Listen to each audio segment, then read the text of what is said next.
مظلوم کربلا، سوگواران سید الشہداء، آپ سبھی حضرات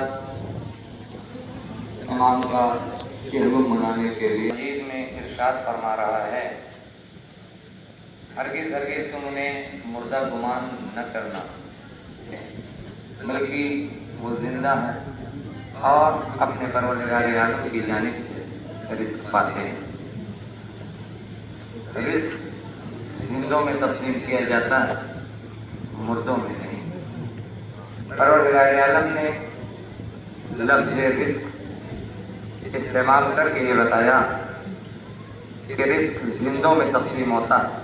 اب وہ زندگی دو طرح کی ہوتی ہے، ایک زندگی وقتی ہوتی ہے اور ایک زندگی دائمی ہوتی ہے۔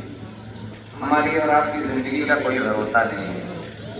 ہر انسان یہ جانتا ہے، کہتا ہے کہ کب دنیا سے جانا پڑے یہ پتہ نہیں ہے، کب موت آ جائے یہ پتہ نہیں ہے۔ لیکن شہید کی زندگی ایک ایسی زندگی ہوتی ہے کہ جو کبھی پھر موت نہیں آ سکتی اس سے، جو کبھی مر نہیں سکتا۔ عزیزو، وطن کی محبت میں بھی مرنے والا شہید کہلاتا ہے۔ آج کا دن گزرا ہے، آپ سبھی نے 15 اگست کے بارے میں سنا ہی ہوگا اور جگہ جگہ شرکت بھی کی ہوگی، جھنڈے بھی لہرائے ہوں گے۔ عزیزو، یہ کس چیز کی دین تھی؟ یہ بہت بڑی چیز کا نام ہے، وطن کی محبت میں مر جانے والا شہید کہلایا۔ ہندی میں ہم اسے امر کہتے ہیں، امر جس کو جو کبھی نہ مرے۔ شہید وہ ہوتا ہے جو کبھی نہ مرے۔ اب دونوں کی زندگی کو ذرا ملاحظہ فرمائیے، اگر وطن کی محبت میں مر جائے تو امر کہلاتا ہے، تو جو دین کو بچانے کے لیے مر جائے تو شہید ہے۔ نہ ان کو موت ہے نہ انہیں موت آئے گی، وہ شہید کہلاتے ہیں، یہ امر کہلاتے ہیں۔ لفظیں بدلی ہیں، بھاشائیں بدلی ہیں، لیکن دونوں کا مفہوم ایک جیسا ہے کہ یہ اب کب تک امر رہیں گے؟ تا حیات، تا زندگی، تا قیامت یہ امر رہیں گے۔ عزیزو، یہ شہید ہی ویسے ہی ہیں کہ یہ تا قیامت زندہ رہیں گے۔ عزیزو، اب ہم یہ چاہتے ہیں کہ ہماری لائف بہت لانگ ہو جائے، ہماری زندگی بہت طولانی ہو جائے، ہماری عمر میں بہت اضافہ ہو جائے، تو اللہ کی راہ میں اگر انسان شہید ہو جائے گا تو ہمیشہ کی زندگی پا جائے گا۔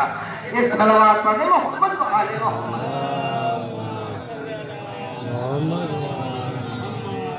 عزیزو، محسوس کیجیے کہ جگہ جگہ جلوس میں نکالا گیا، نعرے بھی لگائے گئے، شہیدوں کو یاد کیا گیا۔ یہ انسانیت ہے کہ جو شہیدوں کو یاد کرتی، ورنہ کچھ لوگ تو ایسے بھی ہیں کہ جو مر گیا، ختم ہو گیا، نہ ان کو یاد کرنا ہے، نہ وہ ہمیں یاد کریں گے، نہ ہم انہیں یاد کریں گے۔ یہ وہاں ہوتا ہے جہاں پر ہلاکت ہوتی ہے، ہلاک ہونے والا اور ہوتا ہے، ہلاکت اور ہوتی ہے، شہادت اور ہوتی ہے۔ اب یہ اپنے اپنے مقدر کی بات ہے کہ اگر ہم ہلاکت چاہتے ہیں تو اپنے عمل کو ہلاکت والا بنا لے، اگر شہادت چاہتے ہیں تو اپنے عمل کو شہادت والا بنا لے۔ یہ صلوات پڑھیں محمد و آل محمد۔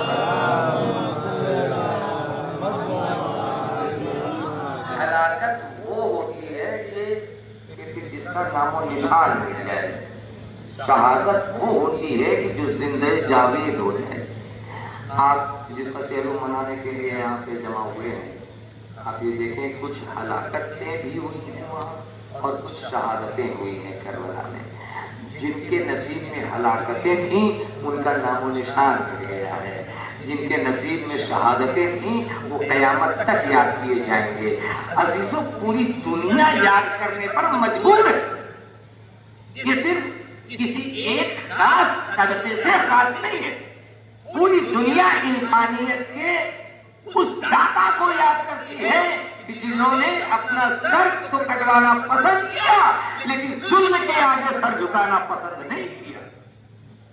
پیغام حسینی میں سب سے بڑا مقصد جو ہے وہ یہ ہے کہ باطل کے آگے سر نہیں جھکائیں گے، سچ کا دامن اپنے ہاتھوں سے نہیں چھوڑیں گے، سچائی کے راستے پر، اللہ کے بتائے ہوئے راستے پر چلتے رہیں گے اور ظلم کے آگے کبھی اپنے سر کو نہیں جھکائیں گے۔ یہ امام حسین علیہ السلام نے پیغام دیا، یہ پیغام کب تک چلتا رہے گا؟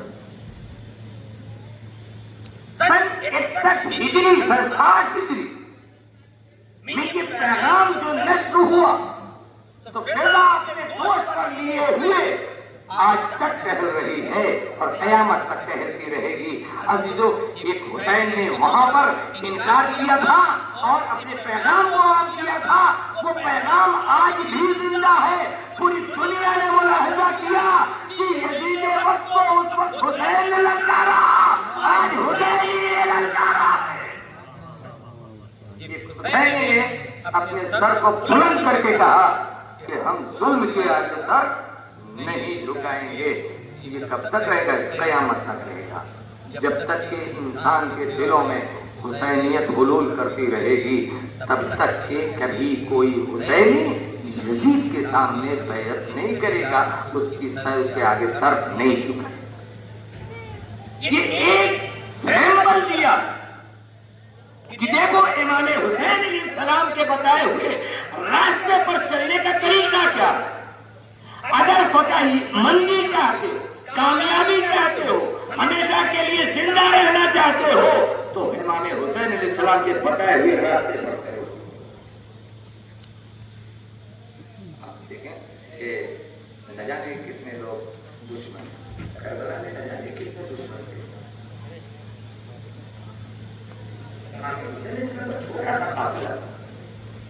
لیکن وہ آج بھی زندہ ہے، کل بھی زندہ رہے، لیکن جو ہزاروں کی تعداد میں تھے، لاکھوں کی تعداد میں تھے، وہ ختم ہو گئے، پتہ ہی نہیں چلا کام۔ جیسا اللہ کی راہ میں قتل ہونے والا زندہ ہوتا ہے، اور ایسی زندگی ہوتی ہے جو کبھی ختم ہونے والی نہیں ہوتی۔ یہ کون سی چیز ہے کہ جو آپ کو زمین پر بیٹھنے پر مجبور کر رہی ہے؟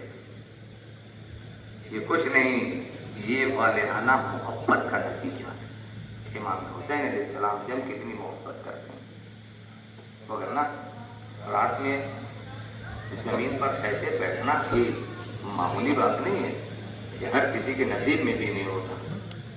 جن کو نصیب ہو جائے سمجھیے کہ وہ بہت مقدر والا ہے، مگر نا اس دنیا میں تو بہت سے لوگ زندہ ہیں، زندہ جسے ہم سمجھتے ہیں، ہو سکتا ہے اللہ کی نگاہ میں زندہ ہی ہو، وہ تو کہہ رہا ہے کہ زمین پر بہت سی چلتی پھرتی لاشیں ہیں، تو لاش بن کر کے دنیا میں نہیں جینا ہے، اگر جینا ہے تو زندہ بن کر کے جینا ہے۔ عزیزو،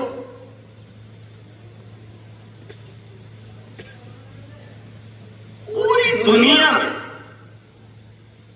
امام حسین علیہ السلام کے پیغام کو عام کرنے والے دو ہیں، ایک کو ثانی زہرا کہتے ہیں، دوسرے کو سجاد۔ اگر یہ دونوں ہستیاں ذوات مقدسہ نہ ہوتی تو آسان نہیں تھا کہ پیغام حسینی کربلا تک محدود ہو جاتا۔ دربار شام میں شہزادی زینب کا خطبہ، سید سجاد کا خطبہ، یہ پوری دنیا میں پیغام حسینیت کو عام کرنے کے لیے تھا۔ اگر یہ دربار میں نہ جاتے تو وہاں سچائی نہیں بیان کر سکتے تھے، وہاں تو ایسا کہ یہ باغی لوگ ہیں اور اسلام کے خلاف بغاوت کیے ہوئے تھے، ان کو اسیر کر لیا گیا ہے، قید کر لیا گیا ہے، اب ہم ہی خلیفہ ہیں، پوری دنیا میں یہی چرچا ہو جاتا۔ اگر سید سجاد جا کر کے دربار میں اپنا تعارف نہ کراتے کہ میں کون ہوں، میں کون ہوں اور مجھے کیوں اسیر کیا گیا۔ دربار میں 700 کرسی نشینوں کے پہلو میں یہ ڈال دیا گیا تھا کہ باغی لوگ ہیں، کو اسیر کیا گیا ہے۔ جب بنی امیہ کے خطیب نے پڑھنا شروع کیا اور اہل بیت علیہ السلام کی شان میں گستاخی بڑے آمیز جملے بیان کیے،